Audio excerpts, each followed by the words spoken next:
Not long ago, 3 astronauts named Neil, Buzz, and Mike set off for the moon. Unlike the spacefarers before them, 2 of these men were going a giant step further. They landed on the moon.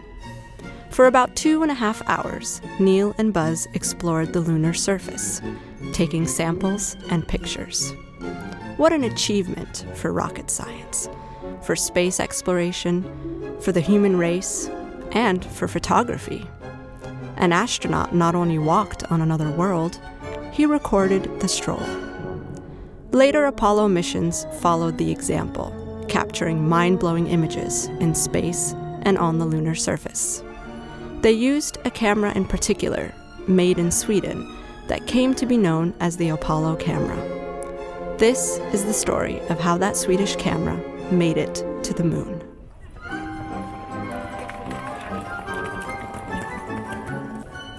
Hello from Gothenburg. My name is Leilan from the European Space Agency, and today we're in Sweden's second largest city to dig up some photos. Moon photos, to be exact. Gothenburg has a rich industrial and cultural history. Volvo was founded here in 1927. So many famous Swedish pop bands come from Gothenburg, including the only one I recognize from my childhood, Ace of Base. But Gothenburg is also home to Victor Hasselblad, who was an industrialist and most popularly known as the maker of the camera that was used on the moon. Now, raise your hand if you thought Hasselblad was German. Americans. To find out more about how a Swedish camera ended up on the moon, we're going to be speaking to the nice folks at the Hasselblad Foundation.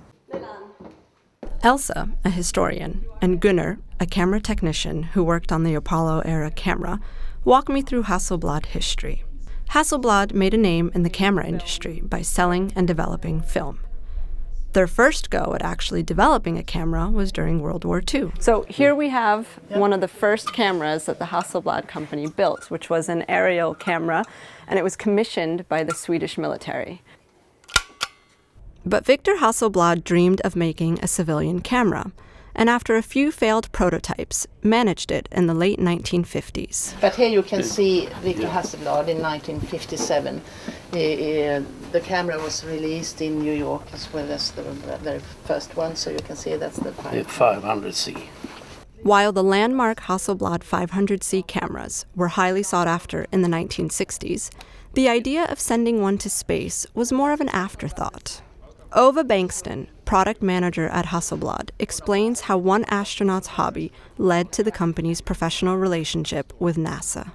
In the first Gemini missions, they didn't bring a camera. On the second mission, they brought a tourist kind of camera, and they were very disappointed with the result. So they put together a team of engineers and astronauts, and one of the guys in that team was Walter Schirra. Luckily, he was an amateur photographer. He had his own Hasselblad. So he said to NASA, why don't we use this one? They were super happy with the results. The results are some of the most iconic images of all time. Earthrise, the Eagle landing, man's footprint on the moon. But you can't simply send something to space without first qualifying it for spaceflight. Gunnar explains some of the technical adjustments made to the cameras to make them fit for space. So the normal civilian models for on the ground had a viewfinder, yes, but they took that away for the models that flew into space. Why is that? For it's heavy. It's heavy. Maybe. And you have a visor. You can't look at the camera. It takes a lot of fuel to send something to space, so weight is very carefully considered. A heavy viewfinder is no use to an astronaut wearing a spacesuit and a chest-mounted camera. What else was modified? You might have noticed crosses on images on the moon. That's because of this, a Rousseau plate. This plate was inserted between the lens and the film, and whenever a picture was taken, the crosses from the plate would be exposed on the film and appear on the photo. They were used to help determine distance. All but one Hasselblad camera remained on the moon. A malfunctioning 500EL used during Apollo 15 was sent back for troubleshooting. Gunnar worked on the moon dusty model, making sure to save as much of the dust as he could. He's one of the few humans to have a sample in his possession. Little container. Very, very little. That is moon dust. But enough about the cameras. Let's see some of the photos.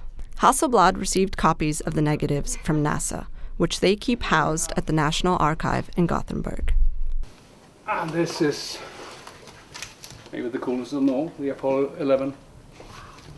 Time to geek out to some photos.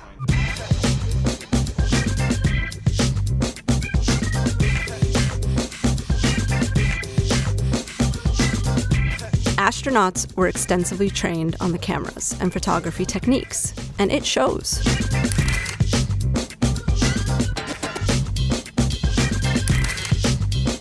Amazing slice of lunar history right here in Sweden. The first photographs from space weren't just scientifically and historically valuable. They were great PR for NASA and the space program, for environmentalism, but perhaps above all for human imagination and potential. Never before had humans been treated to an alien's view of their home, or, after Apollo 11, to another world altogether.